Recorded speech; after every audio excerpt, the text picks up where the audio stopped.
Here's a strange fact about Saints and Sinners. By the time it came out, the band that made it barely existed anymore. Half the album was recorded by one lineup, the tour was played by an almost entirely different one. And in between, the singer had quietly dismantled the entire operation, management, contracts, and all, while dealing with a family crisis that had nothing to do with music. This is the story of Whitesnake's most fractured record, and the album that quietly ended one era of the band while setting up the next. If you've been with us through this Deep Purple Family Tree series, you know the pattern by now. Whitesnake has just come off Come and Get It, their biggest commercial success yet, a UK top 3 album that finally proved David Coverdale's gamble on a bigger, more accessible sound was paying off. So naturally, you'd expect the follow-up to be a victory lap. Instead, it became the most difficult chapter in the band's history so far.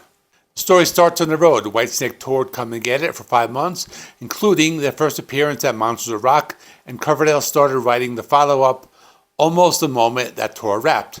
To rekindle the band's chemistry, they went back to Clearwater Castle in Gloucestershire, the same location where they recorded Love Hunter years earlier. Coverdale was riding high on momentum, telling press at the time that the band wanted to catch the excitement now before the public's attention moved elsewhere. But the sessions at Clearwater told a different story than the press quotes. 8 of the album's 9 drum tracks were recorded there, with the 9th completed at Rock City Studios. And by all accounts, the band was running on fumes. Guitarist Micky Moody later admitted the band was simply exhausted, worn down by what he called too many late nights, too much partying. They'd been grinding non-stop since Come and Get It, and the tank was empty. Then production hit a snag. Martin Birch, who produced every Whitesnake album to date, fell ill and had to step away. Guy Bidmead, who'd go on to work with Motorhead, stepped in as his replacement. Recording moved from Clearwell to Britannia Row Studios, then to Battery Studios in London, where Def Leppard happened to be working at the same time. Birch eventually recovered and returned to finish the job, but all that shuffling between studios and producers only added friction to a band that was already fraying at the edges. And here's where things get messy. Underneath the exhaustion was a bigger issue: money. Despite 6 gold albums, the band felt they were seeing none of the rewards.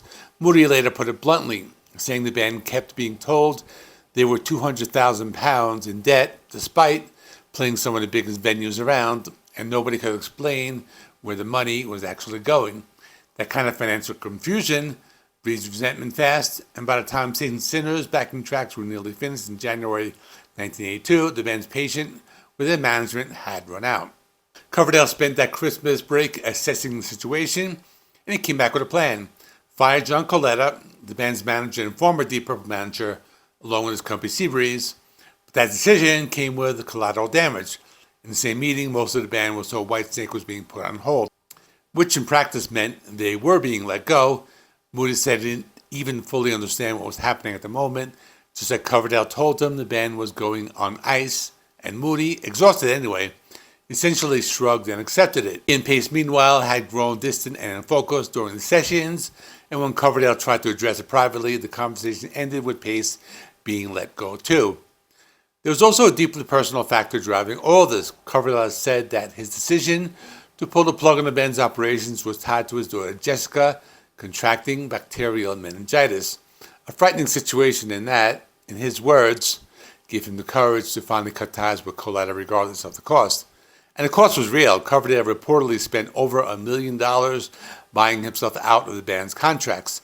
The planned March tour for the album's original release date were both scrapped in the chaos. Musically, Saints and Sinners leans back into a bluesier, more pub rock energy compared to the arena rock polish of Come and Get It.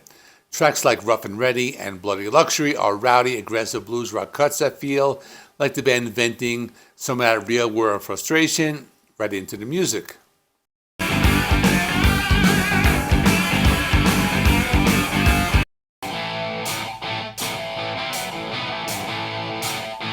But 2 songs define this album's legacy, and both were shaped by real events happening around the sessions.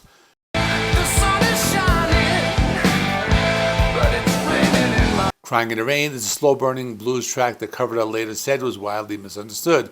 Some heard shades of Black Sabbath in its heaviness, though he never intended that comparison. And then there's Here I Go Again,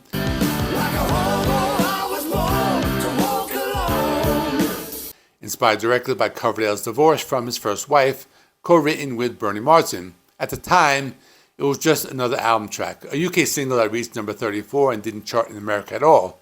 Nobody involved knew they'd just written what would eventually become Whitesnake's signature song. Because remember, after the band imploded, Coverdale rebuilt Whitesnake with new members before finishing the album.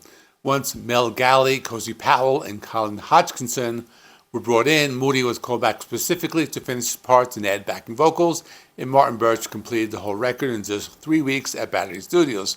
So when you listen to Saints and Sinners, you're hearing a strange hybrid, most of it recorded by the classic Come and Get It lineup, finished and polished by a partially rebuilt band that hadn't even played those songs live yet. That's part of why Here I Go Again would get revisited entirely in 1987, re-recorded, rearranged, and turned into the version that actually hit number one in America, but that's a story for a future video. So what happened to the rest of the band? Neil Murray and Ian Paice were both let go in that same wave of dismissals, but they ended up joining the Gary Moore band. But Bernie Marsden's exit is the one worth sitting with, because it says a lot about where Coverdale's head was during that whole period. Marsden had been with Whitesnake since the very beginning, a key songwriter, co-writer of Here I Go Again itself, one of the two guitarists who defined the band's twin guitar sound for years. He stuck around longer than Moody or Paice, but in April 1982, at another band meeting, Coverdale let him go too. In Marsden's own read on the situation is blunt. He later said plainly that David decided he would be king of Whitesnake. With Coletta out of the picture and entire management structure dismantled, Coverdale was the only person left with real authority over the band's direction, and he used it to consolidate control rather than rebuild the old lineup. Coverdale has always framed these decisions differently. He said the firings of Marsden, Murray, and Paice came down to a perceived lack of enthusiasm and publicly called it a business decision, not personal. But listen to Marsden's version, and you hear a founding member watching the band he helped build get taken away from him by the one person with the leverage to do it. Only Jon Lord stuck around through the entire hiatus, giving Coverdale at least one familiar face as he rebuilt everything from the ground up with Galley, Powell, and Hodgkinson. The new lineup would carry the Whitesnake forward, but the band that made Saints and Sinners was already gone by the time the world heard it. One of the strangest release stories of the entire Deep Purple family tree, an album that documents the band's ending release under the name the band replaced it.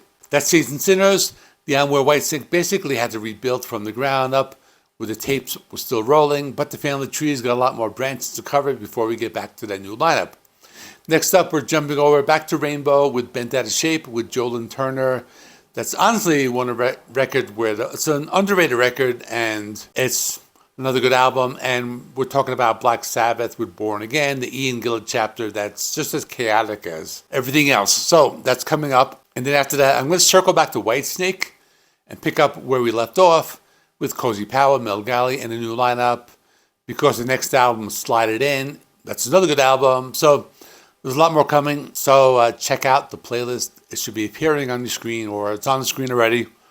That has all the albums in the Deep Purple lineup. And I believe after Whitesnake Slide It In, I'm returning to Deep Purple with Perfect Stranger. So that's all coming up in the next week or two. So like, subscribe. See you in the next one.